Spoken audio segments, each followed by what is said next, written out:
Février 2024, moins d'un an après son sacre, le roi Charles III annonce être atteint d'un cancer. Une nouvelle qui fait l'effet d'une bombe pour les Britanniques. D'emblée, c'est l'inquiétude. Parce que ce roi dont on ne voulait pas, dont on ne voulait plus, qui arrive trop tard sur le trône, il devient soudain profondément humain et il devient un homme fragile. Ça sonne comme une sorte de malédiction. Ce roi qui a tant attendu pour régner va peut-être avoir un règne très très court. La malédiction aurait-elle commencé un an plus tôt alors que Charles monte sur le trône ? C'était la première fois qu'on voyait un rejet aussi total envers un monarque au Royaume-Uni.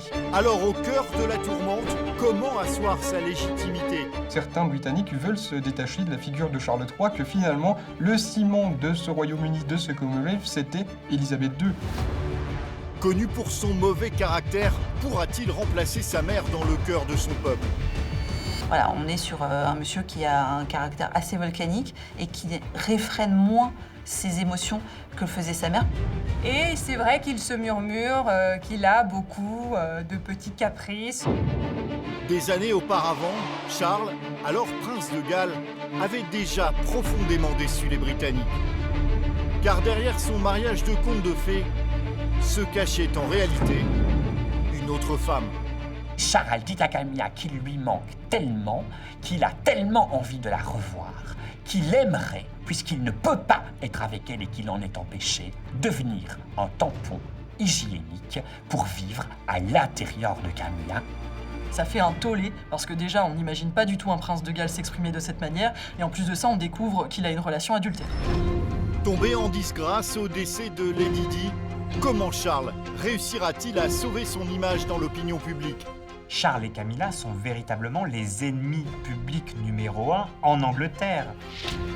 Surnommée le Rottweiler par la presse, comment Camilla Parker Bowles est-elle passée de la femme la plus détestée d'Angleterre à la reine consort ? Pour avoir le droit d'apparaître auprès de Charles et pour être un membre correct de la famille royale, eh bien, elle a fait un petit relooking, un petit ravalement de façade qui lui a quand même coûté la coquette somme de 116 000 €. Elle a finalement réussi à se métamorphoser de la vilaine marâtre à la gentille belle-mère avec laquelle on a envie de prendre une tasse de thé. Derrière la couronne de Charles se cache aussi un roi milliardaire. Comment a-t-il bâti sa fortune ? Sur le plan économique, si on pouvait le comparer, c'est un peu un grand patron qui a réussi finalement. On estime que la fortune personnelle de Charles III s'élève à 1,2 milliard d'euros. Un roi qui doit relever un défi de taille pour assurer la survie de la couronne, mettre fin à la guerre fratricide entre Harry et William. Alors, y parviendra-t-il ? William, il est très en colère, il a une colère noire envers son petit frère qui a balancé énormément de dossiers sur lui dans son livre, et aujourd'hui, il ne veut plus en entendre parler. La brouille entre William et Harry est une véritable ombre au tableau de Charles III. Parce que un monarque qui n'arrive pas à unir sa famille, comment peut-il unir un pays ? Scandale, argent, maladie, malgré les épreuves de la vie, Charles III réussira-t-il à prouver à ses sujets que loin d'être maudit, il est né pour régner ?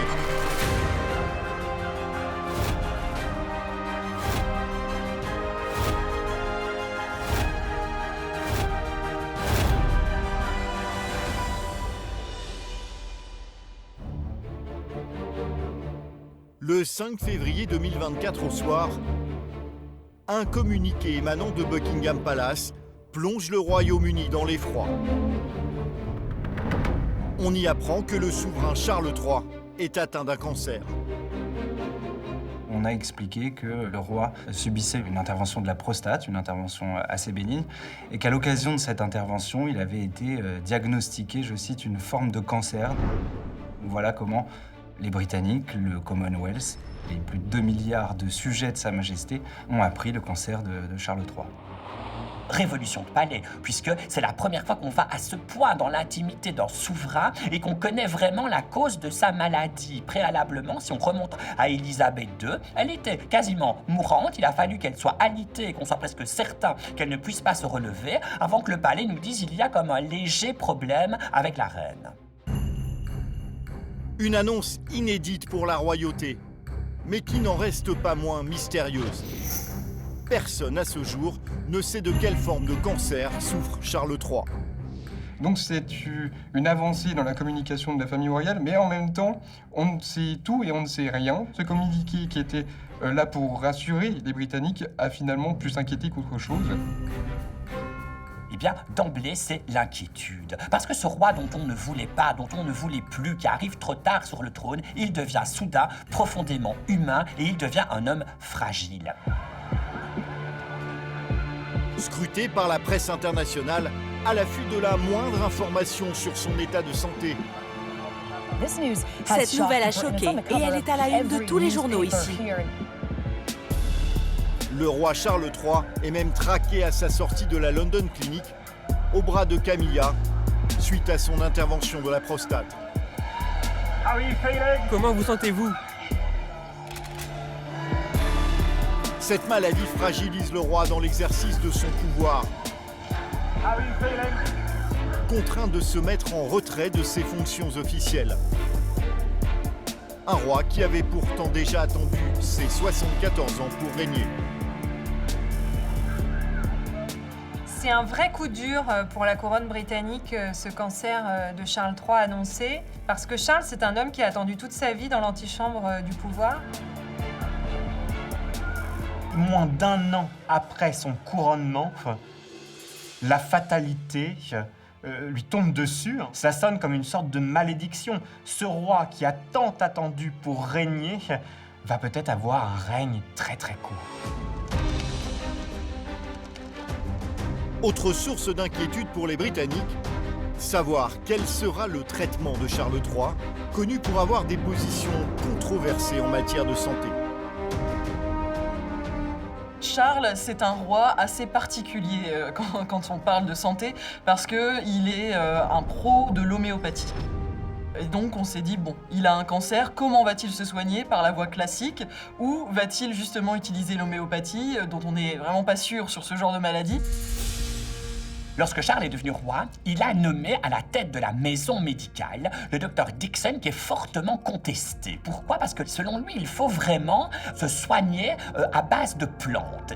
Si on remonte un peu le temps, Charles III a fait des déclarations dans la presse dans lesquelles il disait qu'il était persuadé qu'on pouvait guérir de cancer en avalant tous les matins 13 jus de fruits différents. Bref, on sait que Charles III croit en tout cas en ces médecines alternatives et l'on a peur que le docteur Dickson, en quelque sorte, eh bien, lui préconise un traitement qui serait dangereux.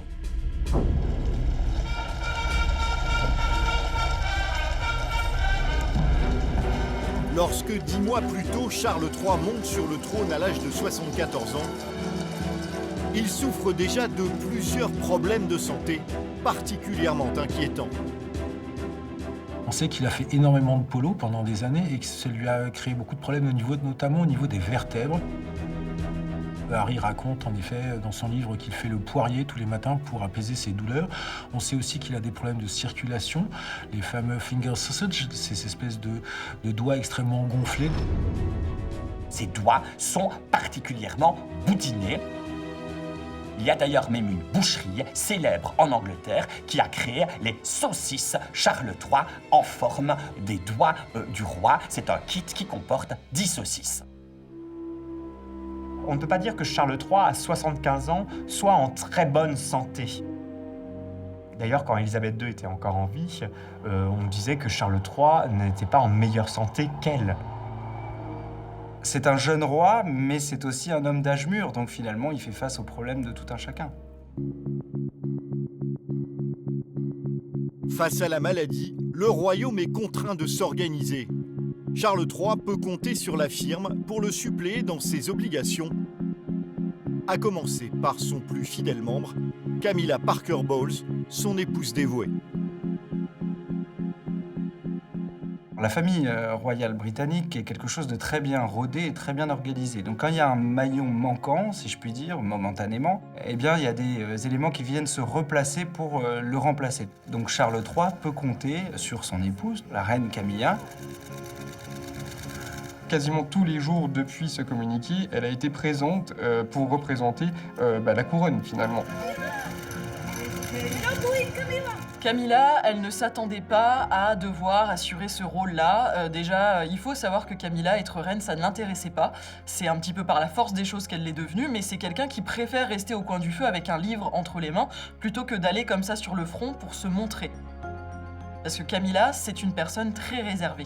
Mais là, on découvre cette reine. Vraiment, ça la met en lumière. Et on voit que Camilla, finalement, elle est parfaite pour le job. C'est vraiment une journée glaciale. Je suis content de vous voir. Excusez-moi, je suis tellement en retard. J'espère que Sa Majesté va bien. Il va très bien, merci. Il a hâte de retourner au travail.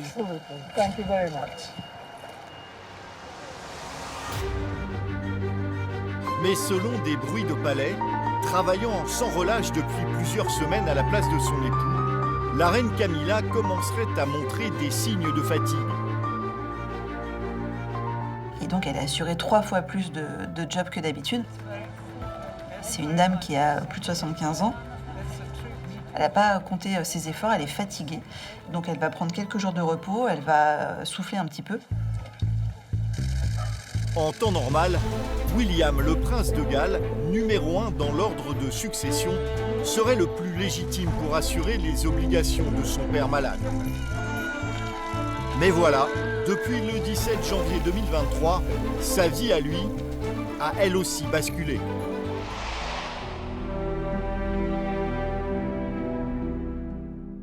Cette annonce de cancer de Charles III, elle tombe mal pour William parce que, à côté du cancer de Charles III, il y a l'annonce de l'hospitalisation de Kate Middleton à la London Clinic. Une opération d'ailleurs très mystérieuse, dont on ne connaît pas la nature. On sait simplement que Kate a subi une opération de la zone abdominale. Après 2 mois de silence, le vendredi 22 mars 2024, la nouvelle tombe. Kate Middleton annonce elle aussi être atteinte d'un cancer. Une nouvelle qui fait l'effet d'une bombe, mais qui explique surtout pourquoi William ne peut pas prendre le relais de son père en ce moment. Techniquement, c'est maintenant qu'il faudrait qu'il remplace son père, qu'il remplace le roi, puisqu'il est quand même l'héritier de cette institution royale. Et il a dit, via un communiqué de Kensington Palace, qu'il allait lever le pied, qu'il allait alléger son agenda pour pouvoir rester au maximum auprès de son épouse. En cette période trouble pour la couronne, une question est sur toutes les lèvres. Face à la maladie, Charles III serait-il prêt à abdiquer au profit de son fils William ? Dans la famille Windsor, à part par amour, on n'abdique pas. C'est quelque chose, voilà, c'est ancré en eux, ils sont nés pour être rois, ils sont nés pour régner. Ils vont mourir en souverain. La question de l'abdication est un véritable tabou au Royaume-Uni. On n'abdique pas quand on est roi d'Angleterre. Quand le roi est couronné, il est couronné devant Dieu et les hommes. Il y a quelque chose de sacré. Et en plus de ça, est-ce que William aurait été prêt à prendre la suite maintenant? Certainement pas, parce qu'en fait, William, c'est un prince encore assez jeune, il a une 40aine d'années, et surtout, il a 3 enfants en bas âge, et son cauchemar à William, ce serait de passer à côté de sa vie de famille. C'est le plus important pour lui aujourd'hui, sa femme et ses enfants. Donc être roi, d'accord, il l'accepte parce que c'est son destin, mais le plus tard possible. Pas question donc d'envisager l'abdication.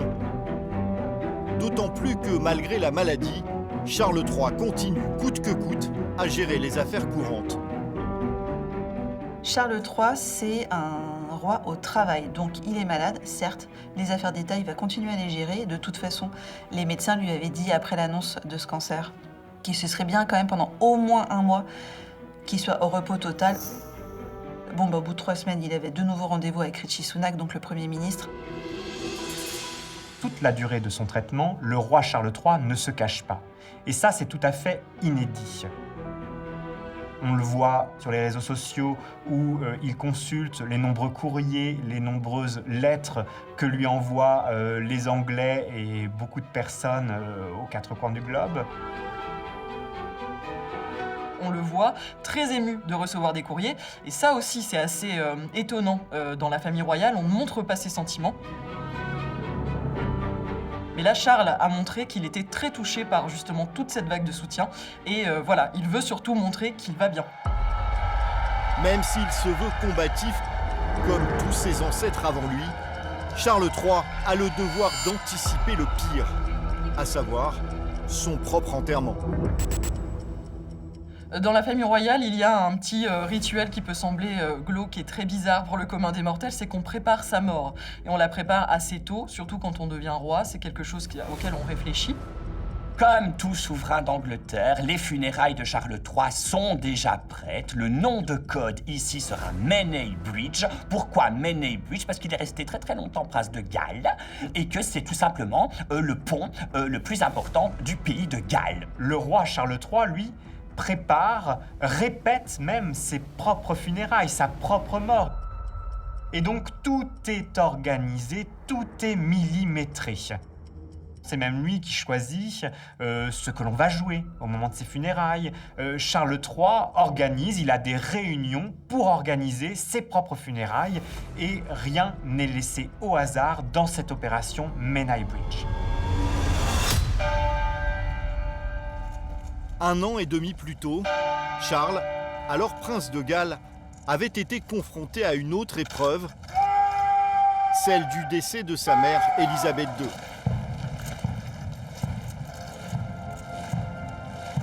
Immédiatement sacré roi d'Angleterre, son accession au trône s'était faite dans une atmosphère particulièrement électrique. En septembre 2022, Charles III monte sur le trône dans un contexte qui est compliqué. Le Commonwealth ne s'est jamais autant rebellé. Et parmi ces États souverains, il y en a qui revendiquent leur indépendance, qui ne veulent plus en tout cas de Charles au pouvoir. Et lors notamment du couronnement, il y a eu des manifestants qui ont brandi des affiches avec « Not my king », ce qui ne s'est jamais vu quasiment sous le règne d'Élisabeth II.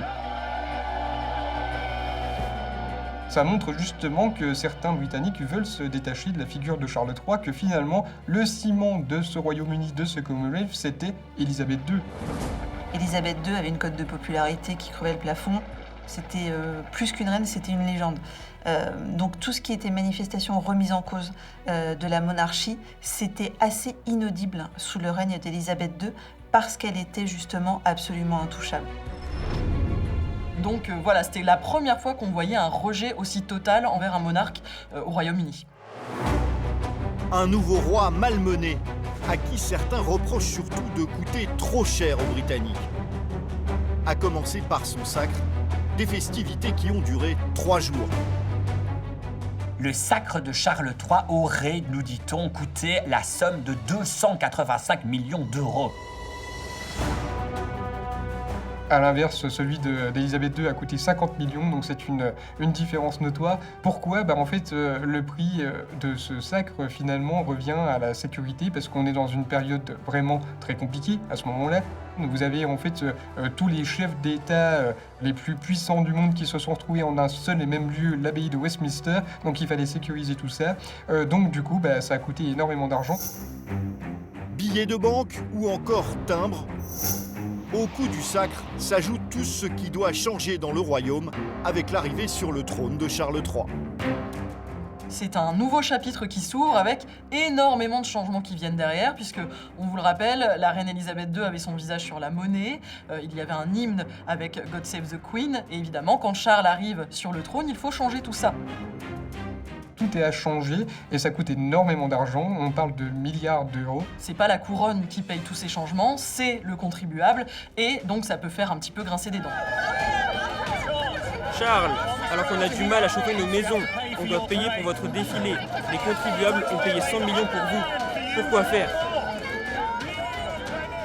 Il y a eu même des G2 sur le roi donc qui ont loupé, heureusement, mais on n'aurait jamais imaginé ça avec Élisabeth II. Dans les semaines qui suivent son couronnement, Charles III souffre de l'incroyable cote de popularité dont bénéficiait sa mère Élisabeth II. Difficile pour lui de prendre ses fonctions dans le sillage d'une reine à ce point adulée. Au moment où il est monté sur le trône, il y a eu une espèce de moment de flottement où les gens se sont dit « Mon Dieu, ça y est, ça fait des décennies qu'on sait qu'un jour ça va arriver, ça y est, ça arrive, est-ce qu'il sera digne du job, est-ce qu'il sera digne de sa mère ?» Il y avait beaucoup de doutes sur sa capacité à être roi. Et pour cause, pendant des décennies, sa mère elle-même semble avoir douté de son propre fils. Élisabeth II a longtemps douté des capacités de Charles III à devenir un jour monarque. Elle l'a longtemps jugé trop frivole, trop spontané, trop chien fou finalement. Il y a longtemps eu des rumeurs, on disait que Élisabeth II, dans l'intimité de ses appartements à Buckingham, pensait que William était le parfait héritier et qu'il aurait peut-être été meilleur que Charles dans ce rôle. Un épisode en particulier va inquiéter les Britanniques sur la capacité à régner de leur nouveau roi. Nous sommes le 14 septembre 2022. Charles effectue l'une de ses premières visites officielles en tant que souverain en Irlande du Nord, au château d'Hillsborough. Au moment de signer un document officiel, c'est le dérapage. Il est en train de signer une sorte d'arrêté royal, de décret royal qui fait un peu de lui un roi, et son stylo ne marche pas. Et ça, il supporte pas. C'est absolument insupportable. Et on le voit, et on a devant nous un monsieur qui donc est roi, qui a 75 ans, et qui fait un caprice d'enfant. Je ne peux pas supporter ce foutu truc. On avait l'habitude d'Élisabeth II qui était toujours d'humeur égale, qui n'avait jamais un mot plus haut que l'autre. On savait à peine ce qu'elle pensait. Et là, on a un nouveau roi qui est colérique. Et donc la question que les Britanniques se sont posées à ce moment-là, c'est est-ce que ce roi qui s'énerve pour un simple stylo, donc pour une broutille finalement, est-ce qu'il sera capable de régner convenablement et puis d'endosser ce rôle qu'on lui demande? En quelques heures, l'épisode malencontreux enflamme la presse. Cette image d'un roi irritable donne le ton du règne à venir. Un règne très différent de celui d'Élisabeth II.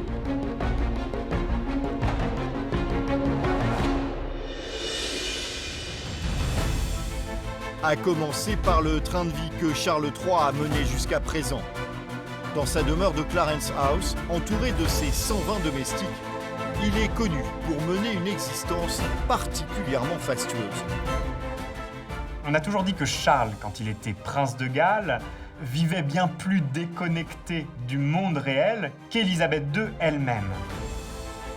En Angleterre, quand on pense à un aristocrate britannique, on pense d'abord à Charles en tant que prince de Galles et maintenant en tant que roi d'Angleterre, parce qu'il représente vraiment cette figure d'un homme qui vit entouré de domestiques. Il a toujours eu des valets pieds, des majordomes, des secrétaires particuliers. C'est une vie qui est absolument incroyable. Il a l'habitude qu'on le serve, qu'on l'habille, qu'on lui prépare ses affaires. Et c'est vrai qu'il se murmure qu'il a beaucoup de petits caprices. Au fil du temps, ces caprices sont entrés dans l'histoire de la famille royale. Le plus fameux concerne sa toilette du matin. La légende veut que tous les matins, un valet vient mettre sur sa brosse à dents 2 cm de dentifrice, que le valet doit remplir la baignoire jusqu'à un certain niveau et que Charles III ne supporte pas que la baignoire soit trop remplie ou pas assez remplie. Le mode de vie de Charles III est hallucinant. Charles, lorsqu'il voyage, eh bien, on voyage avec l'oreiller, à la limite, pourquoi pas, mais aussi le matelas, puisqu'il a son propre matelas, comme il souffre énormément des lombaires, mais sa commode également. Comme ça, peu importe dans quel pays il voyage, il sait en permanence que dans le premier tiroir, ce sont les caleçons, que dans le deuxième, ce sont les mouchoirs, que dans le troisième, ce sont les lacets. On raconte qu'une nuit, pris d'une fringale nocturne, Charles III descend dans les cuisines de sa résidence d'Highgrove, qu'il ouvre le frigidaire, et là, il se met à hurler, un cri dans la nuit. Camilla descend, apeurée, qu'est-ce qui se passe, Et il dit, mais je ne comprends pas ce qu'il y a sur toutes les assiettes, sur tous les plats. Et en fait, sur tous les plats étaient recouverts de cellophane. Et lui, qui n'avait jamais cuisiné de sa vie, qui n'avait jamais mis un pied dans les cuisines, ne savait pas ce que c'était du cellophane. Un roi déconnecté des réalités. Son quotidien est hors norme, à l'image des résidences dans lesquelles il vit. Il est un très très grand propriétaire terrien, on ne le dira jamais assez. C'est manoirs, châteaux et des milliers d'hectares dont il est propriétaire. Il adore cela. Son empire se compose de 7 palais, 10 châteaux, 12 maisons, 56 cottages et 14 demeures anciennes. Le tout estimé à 23 milliards d'euros. pour sa résidence principale, Charles III a donc l'embarras du choix, mais là encore, il se démarque d'Élisabeth II. Charles, en devenant roi, il a fait donc des choix très différents de sa mère, notamment son lieu de résidence. Lui, il n'est pas installé à Buckingham Palace. Lui, il a décidé plutôt d'aller à Clarence House, qui est une résidence pour laquelle il a beaucoup de sentiments. Parce que c'est la résidence dans laquelle il a habité avec Camilla quand il a été autorisé à vivre avec elle. Donc il y a toute cette histoire aussi. C'est l'endroit où a vécu la reine-mère, pour qui il avait énormément d'amour et d'affection. Il vit aussi à Highgrove, sa maison qu'il adore et qu'il a achetée il y a plusieurs dizaines d'années déjà. Il vit aussi à Sandringham, un peu plus au nord. Et puis il vit à Balmoral quand il se déplace en Écosse. Il vit à peu près partout, j'ai envie de dire, sauf à Buckingham, qui n'est pas l'endroit qu'il préfère au monde. Il s'est d'ailleurs dit pendant un moment qu'il était tout à fait ouvert à transformer Buckingham en musée. Buckingham, ce n'est pas un palais accueillant, on n'a pas envie d'y vivre. C'est le centre du pouvoir, c'est un bureau tout au mieux, mais ce n'est pas un endroit où on a envie de dormir et de recevoir des gens. Il aime pas, tout simplement, Buckingham Palace. Pour lui, c'est trop grand, c'est trop froid, c'est impossible à chauffer. Voilà, ça n'a aucun intérêt d'y vivre. En plus d'hériter des demeures de la couronne, Charles III est aujourd'hui assis sur une fortune privée colossale. Un chiffre qui donnerait presque le vertige. On estime que la fortune personnelle de Charles III s'élève à 1,2 milliard d'euros. C'est 4 fois plus qu'Élisabeth II, parce que c'était une femme qui était millionnaire, mais ce n'était pas la femme la plus riche d'Angleterre. C'est un roi donc, qui est milliardaire, qui est très riche, il fait partie des monarques les plus riches d'Europe. Une fortune héritée en partie de sa mère et de ses incroyables collections privées, le trésor de Windsor. Alors c'est pas de l'argent sonnant et trébuchant sur un compte à la Coutts & Co, qui est la banque un peu des Windsor, qui est banque privée, évidemment. C'est de l'argent qui inclut aussi de nombreuses collections d'art. Collection privée à 315 millions d'euros, collection personnelle quand même, on le précise ici, ça n'a rien à voir avec la collection qui appartient à l'État. Donc il a pour plusieurs centaines de millions d'euros de tableaux, il collectionne les montres, il collectionne les voitures. Donc c'est des collections qui se sont faites au fur et à mesure des années. On parle de 7 millions uniquement dans sa collection de voitures, dont une fameuse Aston Martin qui a été montée intégralement pour pouvoir fonctionner au bioéthanol. Il possède aussi une incroyable collection de timbres estimée à peu près 100 millions d'euros. C'est l'une des plus grandes collections de timbres au monde. Plus riche que la famille Beckham ou encore qu'Elton John. Pour en arriver là, et avant même de monter sur le trône, Charles III a surtout énormément travaillé pour faire fructifier son patrimoine. Alors certes, c'est un roi qui est riche, mais c'est surtout aussi un roi qui bosse. Et il a toujours travaillé, Charles III. Il n'a pas attendu d'être couronné que pour bosser. Son grand cheval de bataille, indiscutablement, vraiment, c'est le bio. Pour le roi, l'écologie a été une véritable mine d'or. Alors prince de Galles, il hérite du duché de Cornouailles, des terres sur lesquelles il convertit 364 hectares en agriculture raisonnée. Il est l'un des premiers au monde à faire ça, à parler d'agriculture biologique. À l'époque, on le prend pour un fou, pour un huluberlu. Et finalement, il était en avance sur tout le monde, il était précurseur. Un pari gagnant quand on estime que ce duché rapporte aujourd'hui 28 millions d'euros par an. Charles III, c'est un vrai businessman. Il a multiplié par plus de 50% les revenus en fait, du duché de Cornouailles. Tous les produits de la ferme sont vendus vraiment sous la marque, entre guillemets, famille royale. Le roi Charles a créé une marque qui s'appelait Dutchy Original, qui était des produits bio. En fait, sa marque a très bien marché, à tel point qu'il a vraiment fait beaucoup de bénéfices. Aujourd'hui légué à son fils William, nouveau prince de Galles, Charles III ne jouit plus des revenus du duché de Cornouailles. Il est depuis son accession au trône à la tête du duché de Lancaster et gageons qu'en bon businessman, il saura le faire fructifier. Sur le plan économique, si on pouvait le comparer, c'est un peu un grand patron qui a réussi finalement. Il a assez bien géré les choses et il a réussi à faire fructifier sa fortune. Et puis c'est une façon aussi de se démarquer, de montrer que, hors son statut royal, il peut gagner son propre argent. Mais en plus des affaires, Charles III n'en oublie pas ses obligations de représentation. Le souverain est même le membre de la firme le plus actif. Mais c'est un roi qui travaille énormément, qui est en déplacement en permanence, qui assure plus de 300 engagements par an, vous vous rendez compte, sur 365 jours dans l'année, qui écrit énormément de lettres, qui correspond avec beaucoup de gens, qui reçoit en audience, qui va inaugurer tel ou tel endroit qui vient d'être construit. Donc là, on l'a encore vu d'ailleurs avec l'annonce de son cancer. Il est bien dit que oui, il est malade, mais il va quand même continuer à travailler. Il va quand même continuer à recevoir ces fameuses boîtes rouges, c'est-à-dire ses correspondances avec le gouvernement, à se soucier un petit peu des dossiers en cours. C'est quelqu'un qui ne s'arrête jamais. La preuve, il refuse de prendre des pauses déjeuner parce que pour lui, c'est une perte de temps. Il préfère continuer à travailler et il mangera mieux le soir plutôt que de s'arrêter faire une pause dans ses dossiers. Et il a la sale habitude, selon ses proches, de toujours se remettre à travailler après le dîner. Donc généralement, il travaille à peu près jusqu'à minuit. Donc on est sur une journée de travail qui commence tôt le matin, qui finit tard le soir et qui ne s'interrompt pas beaucoup. Donc c'est quelqu'un qui travaille énormément, qui est très exigeant avec les autres, mais qui l'est aussi avec lui.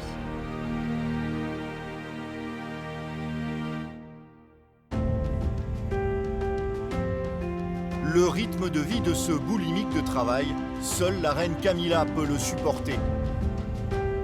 Elle est, et ce depuis plus de 50 ans, le grand amour de sa vie. Une histoire sur laquelle personne n'aurait parié à l'époque.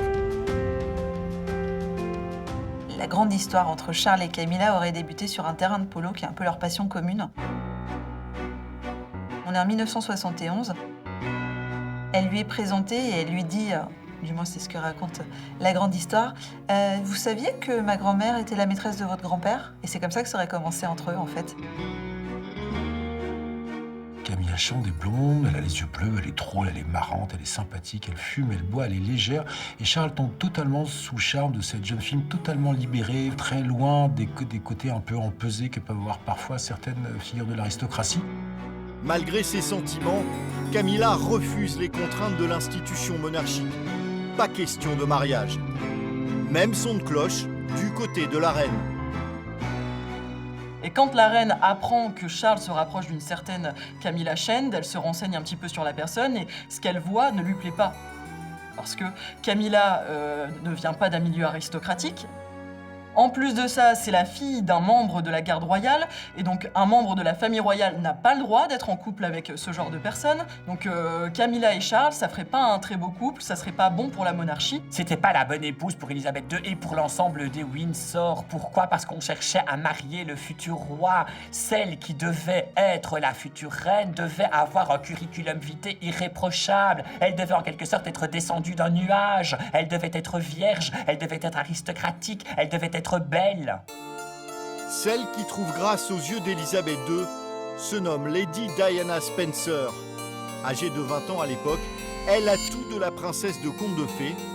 Pourtant, cela ne suffira pas. Diana, c'était la fiancée parfaite. Elle cochait toutes les cases. On ne pouvait pas trouver mieux pour Charles que Lady Di. Elle était extrêmement timide, extrêmement réservée. Elle était toute jeune, elle avait 20 ans. Elle était vierge, elle venait d'une bonne famille, elle ne demandait qu'à apprendre. Et surtout, en plus, elle était folle amoureuse de Charles. Nous sommes en 1981. Quelques semaines avant leur mariage, Charles et Lady Di se prêtent au jeu de l'interview. Des images qui donneront le ton des années à venir. On se souvient des fiançailles de Charles et Diana et de cette question qui est posée, une question somme toute normale. Est-ce que vous êtes amoureux l'un de l'autre? On voit Diana minauder et répondre amoureusement, bien sûr. Sauf que Charles, il va lui mettre le vent du siècle, il va répondre devant tout le monde. Oui, bon, bah ça dépend de ce que ça veut dire amoureux. Alors là, si on n'avait pas compris déjà qu'on allait droit dans le mur, c'est quand même, c'est qu'on était bien aveugle. Le mariage de Diana et Charles est voué à l'échec quelque part parce que vous pouvez pas démarrer sereinement une histoire si elle commence sur un malentendu. Et autant Diana est subjuguée par Charles, qu'elle connaît forcément, qu'elle admire forcément. Elle a grandi dans une famille aristocratique pour qui les Windsor, c'est Dieu sur terre. Donc forcément, elle tombe amoureuse, elle est subjuguée par la perspective de ce mariage. Autant Charles n'aura jamais aucune attirance pour Diana. En somme, dès les fiançailles, le monde entier tombe amoureux de Diana, sauf Charles. L'histoire raconte que la veille de son mariage, il a passé la soirée à pleurer de désespoir en se disant que non seulement il va épouser Lady Di, mais que donc il n'épousera donc jamais Camilla. Le 29 juillet 1981, la cérémonie qui se déroule à la cathédrale Saint-Paul réunit près de 750 millions de téléspectateurs. Des images grandioses qui cachent donc en réalité une union malheureuse. Un mariage qui donnera tout de même 2 héritiers à la couronne. William, né en 1982, et Harry, en 1986. Des naissances qui n'entameront pas les sentiments de Charles pour Camilla.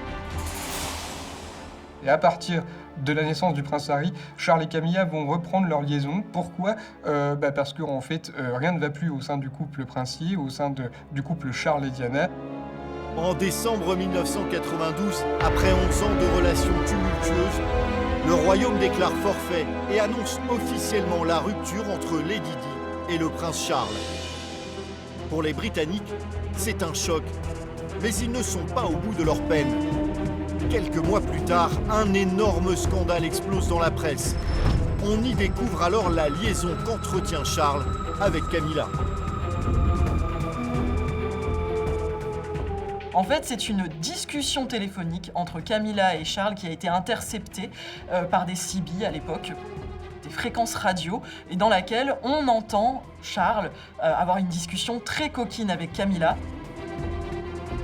Et Charles dit à Camilla qu'il lui manque tellement, qu'il a tellement envie de la revoir, qu'il aimerait, puisqu'il ne peut pas être avec elle et qu'il en est empêché, devenir un tampon hygiénique pour vivre à l'intérieur de Camilla, pour vivre au plus près d'elle.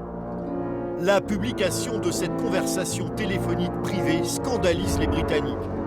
Et Camilla et Charles deviennent alors de véritables parias. Ça fait un tollé, parce que déjà, on n'imagine pas du tout un prince de Galles s'exprimer de cette manière, et en plus de ça, on découvre qu'il a une relation adultère. C'est un affront terrible pour Diana qui est adorée du public et qui se retrouve une fois de plus, même si à l'époque ils étaient séparés, humiliés sur la place publique, à entendre en plus un futur roi d'Angleterre dire à celle qui était à l'époque sa maîtresse qu'il aimerait être son tampon. C'est pas très bien passé. Quelques années plus tard, le 31 août 1997, l'une des pages les plus sombres de la monarchie s'ouvre. Lady Di décède aux côtés de Dodi Al-Fayed sous le pont de l'Alma. Une mort tragique qui déchaîne l'opinion publique. Charles porte aux yeux des Britanniques une lourde responsabilité dans le décès de la princesse de Galles, puisqu'il est responsable pour une grande partie des Britanniques de la dissolution et de l'échec de son mariage, et que en fait, si le mariage n'avait pas été un échec, Diana ne serait pas partie avec Dodi Al-Fayed, ne serait pas retrouvée dans cette Mercedes et n'aurait pas trouvé dramatiquement la mort sous le pont de l'Alma. Charles et Camilla sont véritablement les ennemis publics numéro 1 en Angleterre. On veut presque la peau de Charles et Camilla. Enfin, Charles a peur pour sa vie le jour des funérailles de Lady Di. Il a peur presque qu'on lui tire dessus, que quelqu'un dans la foule lui tire dessus. Lorsqu'il suit la dépouille dans la foule, on dit qu'il porte sous sa chemise un gilet pare-balles et surtout qu'on a mis autour de lui William et Harry pour être sûr qu'un tireur par balle ne viendrait pas à le descendre. De cette tragique journée reste une image qui a marqué le monde entier. William et Harry, respectivement âgés de 15 et 11 ans, marchant derrière le cercueil de leur maman. l'enterrement de Lady Di, pour tous les gens qui l'ont vu, c'est principalement 2 garçons. Un adolescent et un garçon encore tout jeune, qui marchent derrière le cercueil de leur mère et qui remontent cette rue qui est interminable. 3 pas derrière le cercueil de leur mère avec des millions de gens qui les regardent souffrir. Et tous ces adultes derrière en costume noir qui n'ont pas un geste pour eux, qui n'ont pas un geste de tendresse pour eux, ça c'est terrible. C'est une image qui est gravée vraiment dans la mémoire collective. Charles a longtemps hésité à faire marcher ses 2 fils derrière le cercueil de Diana. Enfin, c'est le prince Philippe qui a fini par convaincre Charles, mais aussi William et Harry, de le faire pour ne pas le regretter à vie. Charles, ce qu'on peut lui reprocher à ce moment-là, c'est qu'il n'a pas mis un stop à cette proposition. Lui, il s'est dit, c'est ce qu'il faut faire, c'est ce que les gens veulent voir, donc on va le faire ensemble, je vais vous soutenir, mais il n'a pas protégé ses garçons.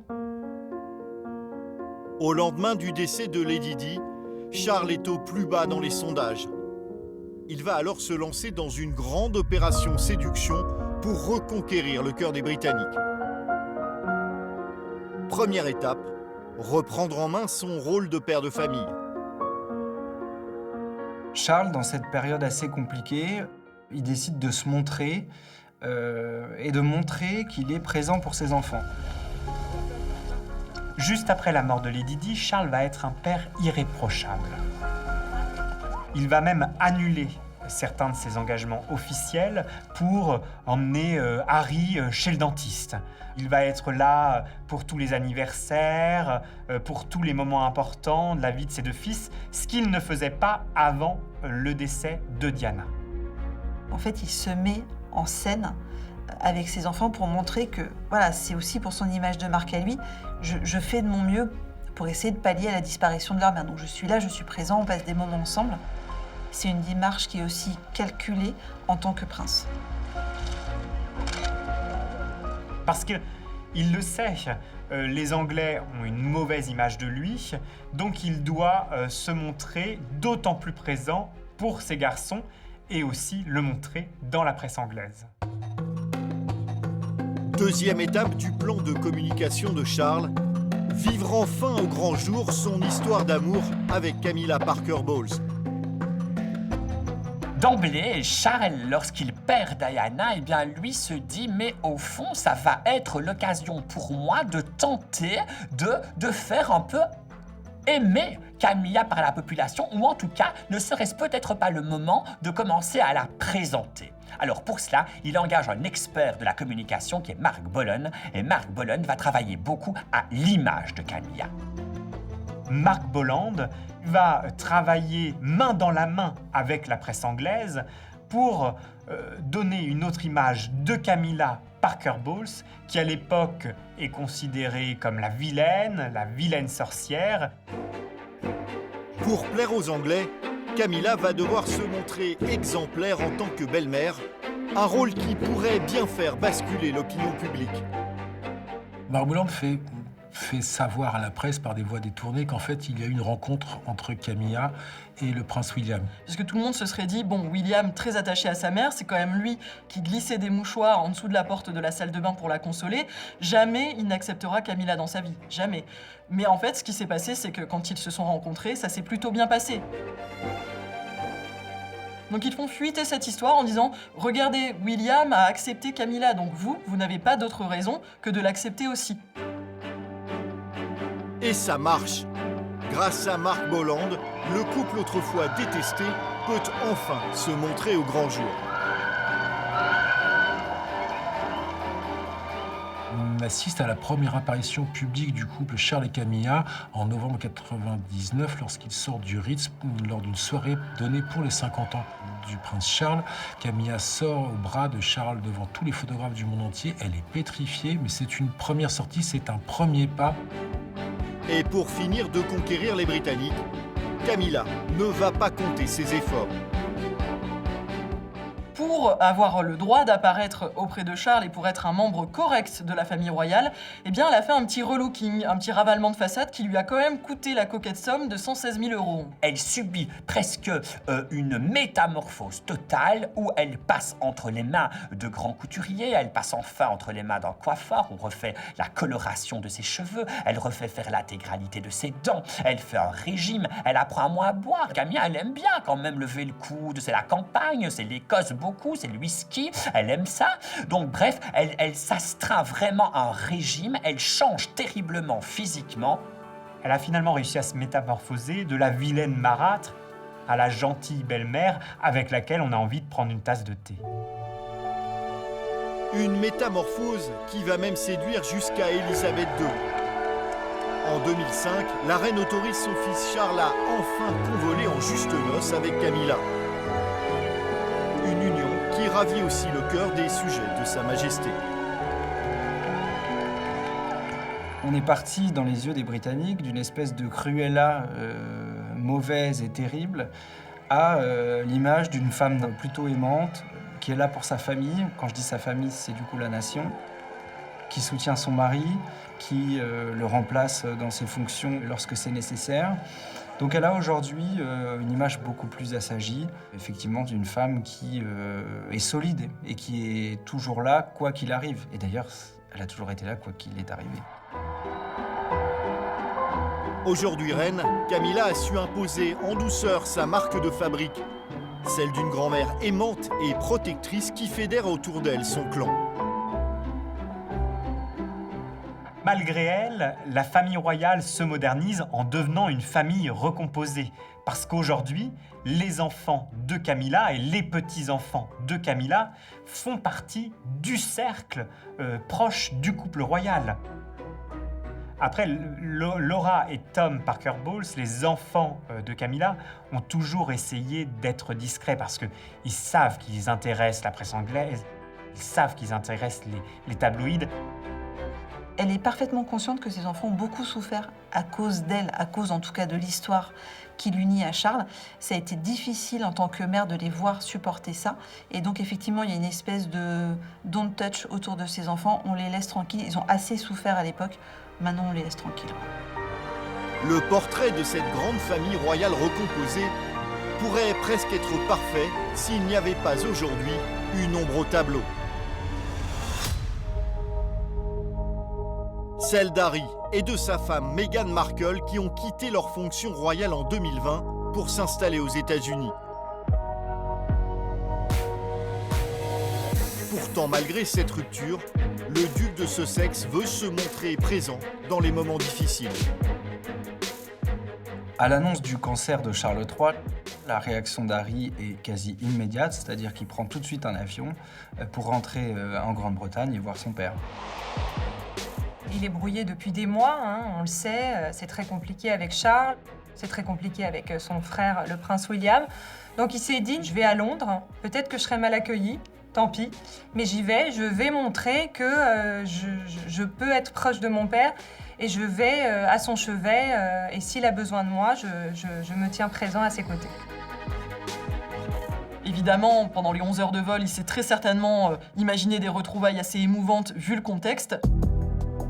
Des retrouvailles qui, pour Harry, vont très vite tourner au fiasco. Harry n'avait pas prévenu son père qu'il allait accourir aussi rapidement à son chevet, donc Charles III n'avait pas prévu de place dans son emploi du temps très chargé pour son fils cadet. Et donc, l'entrevue entre le père et le fils n'a duré qu'une trentaine de minutes. À peine le temps de boire une tasse de thé. Ce rendez-vous entre un père qui n'a plus vu son fils depuis de nombreux mois nous démontre bel et bien qu'il y a un problème, qu'il y a encore des griefs. On est entre Harry, sa famille et plus généralement le Royaume-Uni sur une vraie rupture. En effet, ces dernières années, libres de tout engagement royal, Harry et son épouse Meghan ont fait entendre haut et fort leur voix. Le couple a enchaîné dans les médias les attaques contre le clan Windsor. En fait, le problème qu'a Harry, c'est que plus personne ne lui fait confiance. Étant donné qu'il a passé ces 3 dernières années à expliquer à tout le monde et à dévoiler au monde entier, que ce soit par voie d'interview, que ce soit par voie de documentaire, tous les secrets de sa famille, personne ne veut rencontrer quelqu'un qui peut raconter le lendemain à la presse que vous mettez du sucre, 3 sucres dans votre café le matin au lieu de 2, ou ce genre de choses. La famille royale, c'est une famille très secrète, qui a un certain prestige. Et je pense que dévoiler tout sur la place publique, c'était pas vraiment nécessaire. Et je pense que ça a vraiment desservi Harry. Bonjour tout le monde. Juste ici, nous avons l'auteur du nouveau best-seller, Le Suppléant. En janvier 2023, Harry franchit la ligne jaune. Il sort son autobiographie Le Suppléant, dans laquelle il révèle les relations toxiques qu'il entretient avec son frère William depuis des années, comme en atteste cet extrait. Il m'attrape par le col, me jette au sol. J'ai atterri sur la gamelle du chien qui s'est fissurée sous mon dos. Les morceaux m'ont coupé. Je me suis levé et je lui ai dit de sortir. Des révélations choc qui rendent aujourd'hui très difficile un retour d'Harry dans la famille royale. Aujourd'hui, les relations entre William et Harry sont exécrables. Ce sont vraiment les frères ennemis. William, il est très en colère, il a une colère noire envers son petit frère qui a balancé énormément de dossiers sur lui dans son livre, et aujourd'hui, il ne veut plus en entendre parler. On dit d'ailleurs que Harry aurait été prêt à reprendre ses fonctions royales de manière temporaire et que c'est William qui a tout de suite mis un stop, qui a dit non, il est hors de question, c'est moi qui prendrai plus d'engagement, mais lui ne reviendra jamais. Cette guerre fratricide fragilise profondément Charles III dans l'exercice de ses fonctions. Et il voit ses enfants se déchirer, ses 2 fils qui étaient si proches auparavant et qui maintenant ne se regardent même plus lors des événements officiels. On se souvient des images terribles des funérailles de Elisabeth II où ils marchaient chacun de leur côté, ils ne se regardaient jamais. Et donc Charles, il a prononcé cette phrase terrible à ses 2 fils quand il a assisté à une dispute entre eux en disant « Les garçons, ne faites pas de mes dernières années un calvaire ». Et malheureusement, c'est ce qu'ils sont en train de faire. La brouille entre William et Harry est une véritable ombre au tableau de Charles III. Parce que un monarque qui n'arrive pas à unir sa famille, comment peut-il unir un pays? Et c'est ce que se demandent les Anglais. Près de 10 000 kilomètres séparent aujourd'hui Charles d'Harry, Meghan et de leurs 2 enfants, Archie et Lilibet. Une distance qui peine profondément le roi. Le prince Charles, c'est vraiment un papy gâteau. Il est extrêmement présent pour les enfants de Kate et William et il souffre véritablement en tant qu'homme de ne pas voir ses petits-enfants. Ça se compte sur les doigts d'une main. Les fois où il a vu Archie, Lilibet, il a dû la voir une fois. Alors il se murmure qu'ils font régulièrement des FaceTime en famille. Ça, est-ce que c'est vrai? En tout cas, on ne le sait pas. Mais de ne pas voir grandir ses petits-enfants, c'est sûr que je pense que c'est clairement un crève-cœur.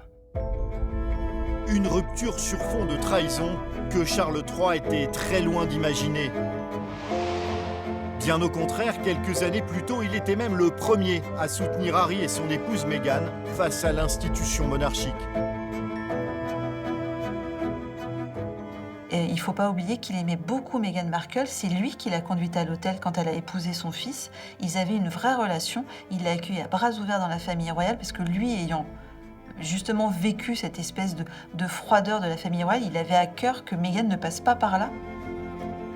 Il a fait beaucoup de choses pour l'accueillir, pour qu'elle se sente bien. Et du jour au lendemain, toute cette connivence, ces liens qu'ils avaient tissés ont été non seulement rompus d'un coup, mais ça leur a un peu revenu avec un effet boomerang dans la tête qui est assez difficile.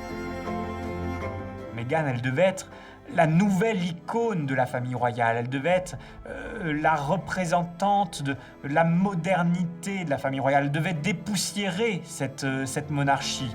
Et finalement, elle est aujourd'hui persona non grata. Chez les Windsor, les drames familiaux sont légion. Car après son fils, c'est le scandale dont fait l'objet son frère cadet que Charles a subi de plein fouet. Charles, il a été confronté à une autre cassure que le prince Harry, c'est le prince Andrew. Le prince Andrew, il est mêlé à l'affaire de pédophilie, scandale de Jeffrey Epstein. Et ça, c'est une affaire qui lui colle à la peau au prince Andrew et qui, du coup, en fait, pénalise son frère et le règne de son frère. Jeffrey Epstein aurait offert au prince Andrew les services d'une jeune femme qui, à l'époque, avait 17 ans et qui aurait été contrainte de coucher, d'avoir des relations sexuelles avec Andrew. Et quand le scandale a éclaté, c'est parce que cette jeune fille, justement, qui aujourd'hui est devenue une femme, a dit « Je n'ai jamais consenti à ça, j'ai été victime de trafic sexuel et un membre de la famille royale, j'ai été obligée de coucher avec lui et c'était le prince Andrew. » C'est excessivement grave et ça entache considérablement l'image de la famille royale. Aujourd'hui, la famille royale, les Windsor, c'est une marque qui est presque déposée, une marque qui fait vendre. Comme tout chef d'entreprise, Charles III ne supporte pas qu'on sabote sa marque.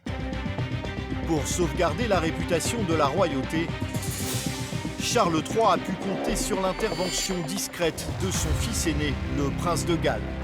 En coulisses, c'est lui qui a résolu cette crise sans précédent pour la couronne. Contrairement à ce que l'on peut croire, ce n'est pas Charles qui a demandé la déchéance du prince Andrew. Ce n'est pas Charles qui a voulu que tous les titres et toutes les fonctions du prince Andrew lui soient retirés.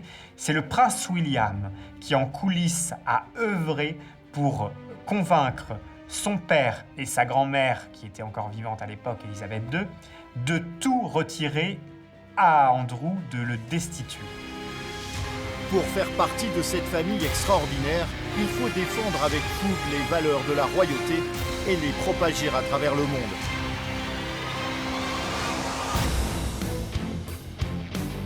C'est ce que s'évertue à faire au quotidien le roi Charles III. À l'image du voyage d'État en France qu'il a entrepris avec la reine Camilla en septembre 2023. La visite officielle en France est importante pour Charles III parce qu'il a toujours eu des relations incroyables avec la France.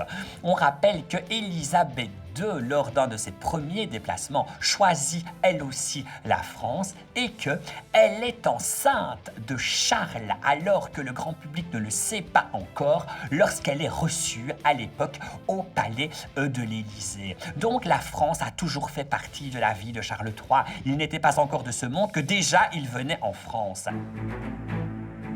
Et pour ce déplacement en France de 3 jours, le roi n'a pas voyagé léger. Il a emmené avec lui son oreiller, son matelas, sa commode, son médecin personnel, son chirurgien personnel au cas où il devrait éventuellement être opéré et tout un staff de secrétaires et d'assistants particuliers. Le déplacement d'un roi, c'est quelque chose d'assez extravagant. Et à chaque voyage d'État, Charles III est également toujours entouré d'un staff qui gère sa sécurité. L'un des membres de cette équipe qui appartient à la garde royale est aujourd'hui devenu une véritable coqueluche sur les réseaux sociaux. Quand Charles voyage, il y a une personne que tout le monde remarque, d'ailleurs elle éclipse le roi et la reine, c'est l'écuyer Johnny Thompson.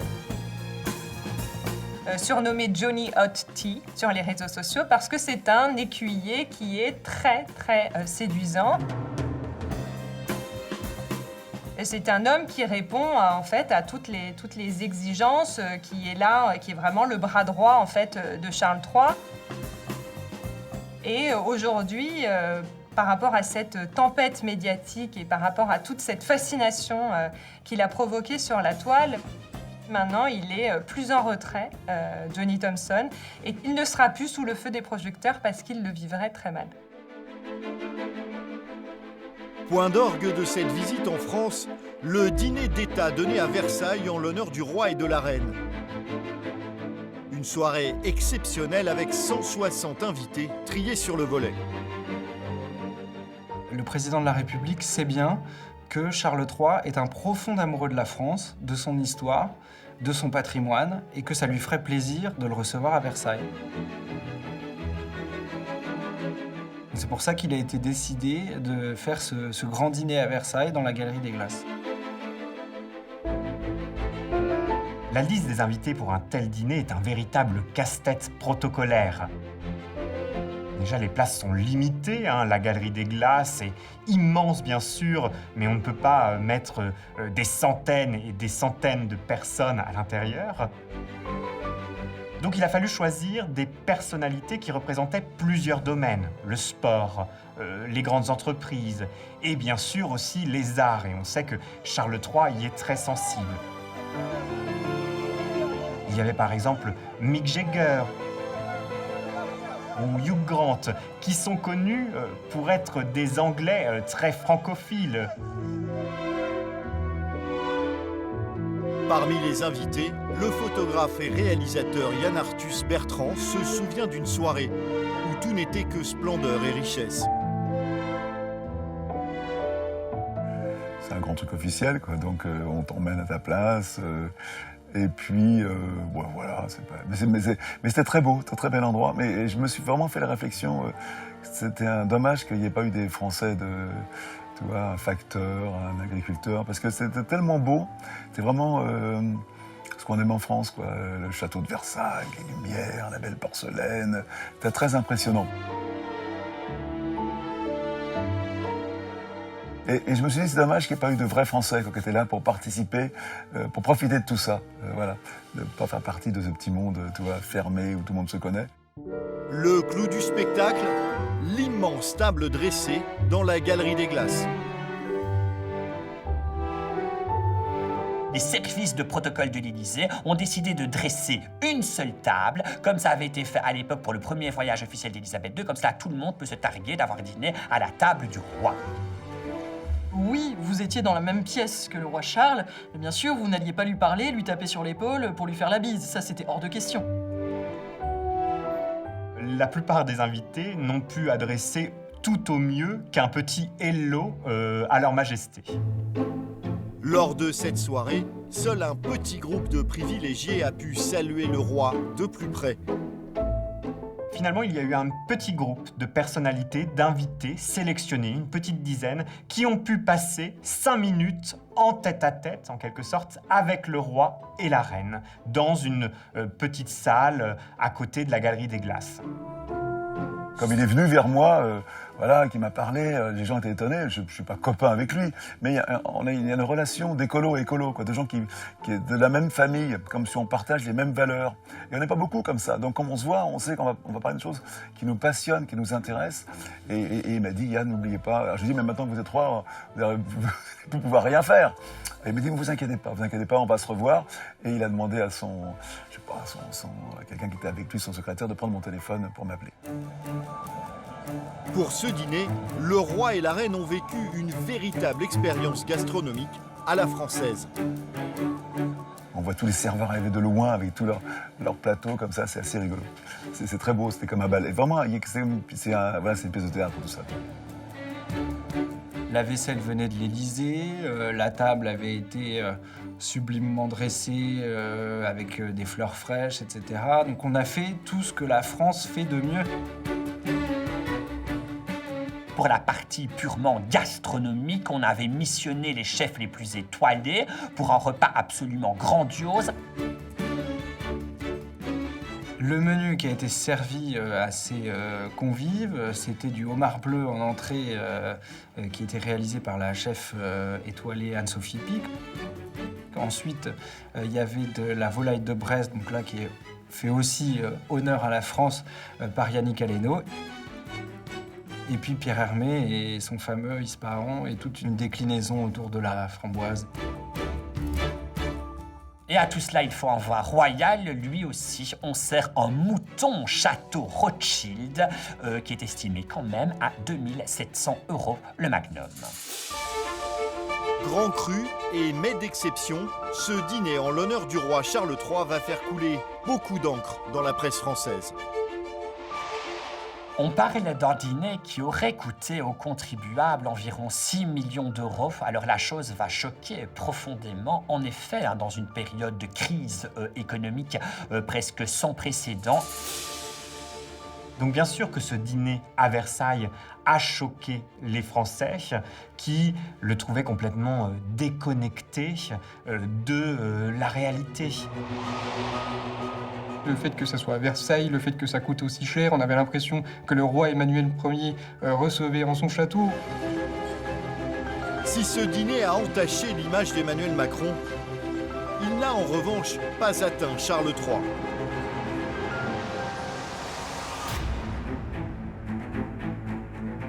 Voilà près d'1 an qu'il a été sacré roi d'Angleterre et on ne lui connaît finalement que peu de faux pas. Au contraire, cette année a été marquée par la grande proximité que le souverain entretient avec ses sujets. À l'image de son premier bain de foule, lorsqu'il prend ses fonctions au décès de sa mère. On voit qu'il accepte de se faire prendre en selfie avec des gens, de se laisser même embrasser. Il y a des gens qui le prennent presque à bras le corps. Charles III a trouvé du réconfort auprès de ses sujets. Il avait ce besoin, lui aussi, de se prouver à lui-même qu'il pouvait être aimé. Il a besoin de ce contact physique avec les gens et c'est du jamais vu. C'est-à-dire que le nouveau roi d'Angleterre qui s'arrête, qui discute avec des gens, qui les embrasse, qui se laisse embrasser, à qui on met 2-3 claques dans le dos, on n'a jamais vu ça. Charles III se veut chaleureux, a un comportement très éloigné de celui de sa mère, Élisabeth II. Élisabeth II serrait les mains avec des gants. Ça montre en fait la distance royale qu'il y avait entre Élisabeth II et le peuple. Alors que Charles arrive et il nous serre la main, on peut toucher sa main. J'en ai été témoin parce que j'ai rencontré le roi à Bordeaux et j'ai pu serrer la main du roi et j'ai pu lui parler quelques secondes. Et en fait, ce roi est capable, pour l'avoir vécu, il est capable de vous regarder dans les yeux. On a l'impression en fait qu'il est venu pour vous et qu'il s'adresse à vous. Charles III se veut définitivement plus accessible que sa mère. Sa mère, c'était un peu un mythe. On la voyait quelque part, on savait qu'on allait la voir, mais on n'allait pas l'approcher, on n'allait pas la toucher. Tandis que Charles veut montrer que oui, il est roi, oui, il a une couronne sur la tête, mais ça reste un humain avant tout et qu'il est accessible. Autre révolution de palais, pour envoyer un message de sobriété à son peuple, Charles III a, dès son accession au trône, souhaité réduire le nombre de membres de la firme. Sous Élisabeth II, on a ces images du balcon de Buckingham Palace, un balcon plein à craquer, limite prêt à s'effondrer, avec des gens, on ne savait même pas qui ils étaient. Voilà, le commun des mortels ne savait pas qui était aux côtés d'Élisabeth II, des personnes vieillissantes avec des chapeaux, on ne savait pas. Charles III, il a voulu que la famille royale coûte moins cher, il a voulu donner l'exemple. Et en ce sens, il a voulu une monarchie allégée. Le nombre de membres actifs de la famille royale a lui été réduit par Charles III, c'est-à-dire de membres à qui on donne une allocation. Ça fait faire des économies, mais chaque médaille ayant son revers, on voit que Charles III étant souffrant, Kate étant souffrante, William étant empêché en quelque sorte, eh bien les rangs sont tellement resserrés qu'il n'y a plus personne à bord de l'avion Windsor. À la surprise générale, Charles III, qui était connu pour vivre grand train, a également revu à la baisse les dépenses du palais. Charles III, c'est un roi qui a pu faire peur à son arrivée parce que les premières informations qu'on a eues juste après son accession au trône, c'est qu'il a écrémé dans tous les services. Voilà, il y a eu des licenciements un petit peu partout et bien sûr, licenciement, c'est pas un mot qui met la personne en valeur, hein.